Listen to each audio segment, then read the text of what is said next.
Where were you on the morning of September 11th, 2001? A date that still stings like smoke in the lungs. A day that reshaped the world in a single morning. How did the most powerful nation on earth get caught so unprepared? Why did steel collapse but human courage rise higher than ever? And the hardest question, what would you have done if you were on one of the 4 planes? Because yes, there were 4. Stay with me. We're diving into the facts and the human stories, some famous, others barely spoken of. The morning that began like any other. September 11th, 2001 began with ordinary routines. New Yorkers spilled into subways, grabbed coffee, rushed across crosswalks, taking in the late summer breeze. But above them, 4 commercial jets began their takeoffs, each with a routine destination, yet each hijacked for a single deadly mission. Flight 11, the first strike. American Airlines Flight 11, a Boeing 767, lifted off from Boston at 7:59 a.m. 92 people were on board, passengers, crew, and 5 hijackers who would turn the aircraft into a weapon. A long-haul flight meant full fuel tanks, over 24,000 gallons of jet fuel, soon to become a firestorm. 15 minutes after takeoff, at 8:14 a.m., Flight 11 stopped responding to air traffic control. The transponder was shut off. The cockpit had been taken by force. Flight attendants Betty Ong and Amy Sweeney made calm, heartbreaking calls from the cabin, reporting stabbings, mace, and the takeover. Their real-time information became crucial evidence. At 8:46 a.m., under the control of hijacker pilot Mohammed Atta, Flight 11 slammed into the North Tower of the World Trade Center at 466 miles per hour. The impact destroyed 5 floors instantly and severed every stairwell, trapping more than 1,300 people above the 93rd floor. Flames reached 180F, enough to weaken steel. Some victims were forced to jump.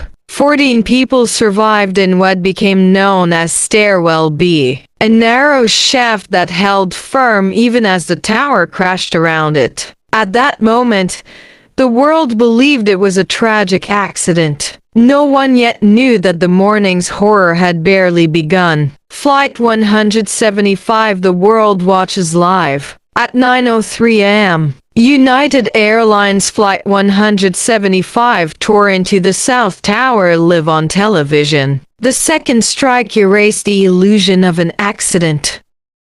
Flight 175, the world watches live. At 9:03 a.m., United Airlines Flight 175 tore into the South Tower live on television. The second strike erased the illusion of an accident. Flight 175 was nearly identical to Flight 11, a Boeing 767 from Boston, bound for Los Angeles. 51 passengers, 7 crew members, and 5 hijackers were on board, including 2-year-old Christine Henson, the youngest victim of the attacks. Hijackers seized the cockpit around 8:42 a.m. Controllers watched in disbelief as the plane made a sharp dive toward Manhattan. The impact created a massive fireball. The South Tower, hit lower than the North Tower, carried more weight above the crash zone.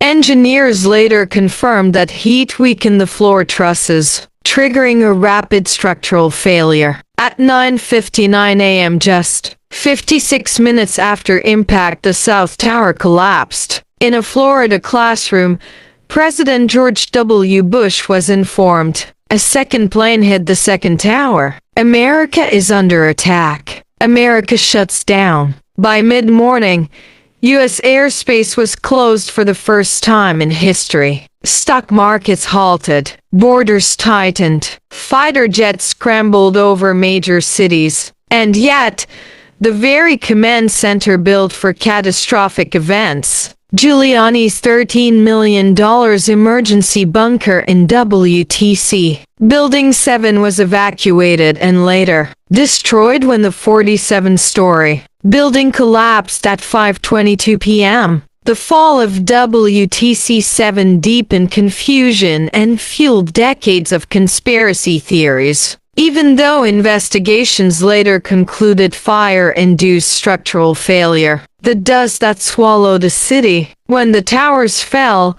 they didn't simply collapse, they disintegrated. Concrete, glass, steel, paper, and human remains were pulverized into a toxic gray cloud. People emerged from the dust looking like ghosts. Thousands later developed chronic illnesses, leading to the creation of the James Zadroga 9/11 Health Act. 500,000 people were stranded in lower Manhattan. Then, something extraordinary happened. The largest sea evacuation in human history. Tugboats, ferries, fishing boats, and private vessels carried over 500,000 people to safety in under 9 hours, more than the evacuation at Dunkirk. Flight 77, the strike on the Pentagon. While the world watched New York, another tragedy unfolded quietly. American Airlines Flight 77 took off from Washington Dulles at 8:20 a.m. 64 people were on board.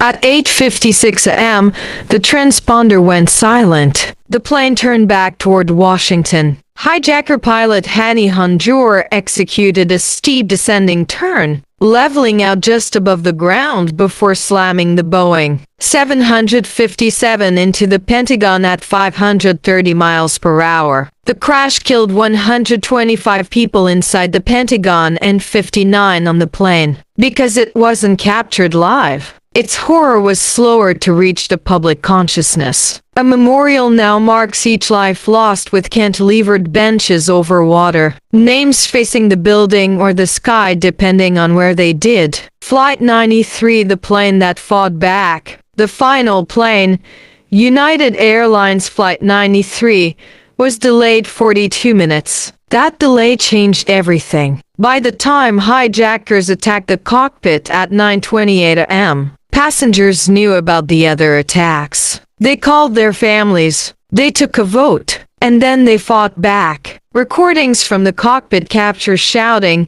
crashing sounds, and the desperate struggle as passengers forced their way toward the cockpit. At 10:03 a.m., the hijackers, realizing they were losing control, crashed the plane into a field near Shanksville, Pennsylvania. It never reached its intended target, believed to be either the U.S. Capitol or the White House. 40 heroes made a choice that saved countless lives.